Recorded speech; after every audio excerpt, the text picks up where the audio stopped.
I love my Switch. In fact, I love it so much I can't stop buying games for it. But I'm really interested to hear where you guys stand on this one.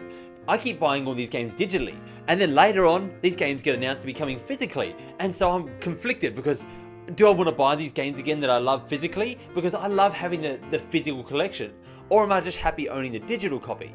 And most of the time it comes down to that I really want to own the physical copy. I mean, I've got Yoku's Island Express, I've got Wonder Boy, I've got Minecraft, I just bought Sonic Mania again. All these games I own digitally and went out and bought again physically when they came out because I just love the games that much and I love having a physical collection. There's something to me about owning a physical collection. It's like having a library of books that you can walk into your library and browse at your library compared to having just a Kindle that all your books are on. Sure, the Kindle is so much more convenient. I can just open up a book and read it anytime I want.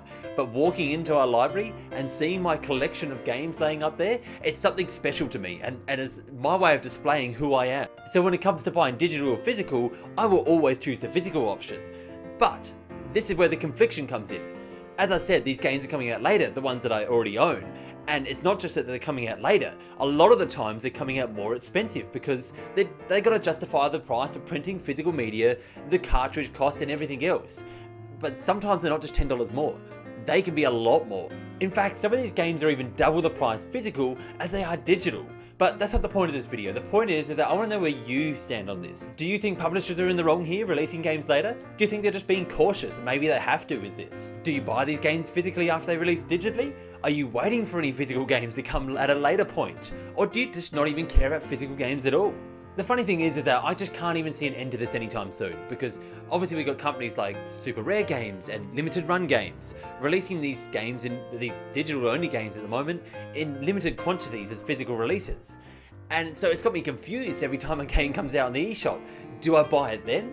Because what if it gets a physical release later on? And I can't resell it, I'm just stuck with that digital game and now I want the physical version, so I end up doubling up with what I'm actually paying for it, plus paying that extra Switch physical tax that I'm going to be paying. And so it becomes super confusing to me about what I want to do. Plus there's these games that I already own that I'm sitting here going, do I get the physical version that's already out there? And it's taking every inch of my being to stop myself from going and doing that. These games are like Darkest Dungeon. There's a physical version of that. You know how badly I want to buy that? There's a little game called Count Lucanor, and Nat and I played that. It's a fantastic little Halloween game if you ever want a game to play over Halloween. And I'm sitting here going, I could really buy the physical version of that because it was just such a fun little experience. But as I said before, this video isn't about me and my experiences, it's about what your experiences are and how you feel about this. Let's have a bit of a discussion about it so I can figure if I'm alone in this or not. And remember, if you like the video, like button, subscribe button, you do you, and for everything Nintendo, stay tuned to Nintendo Everything.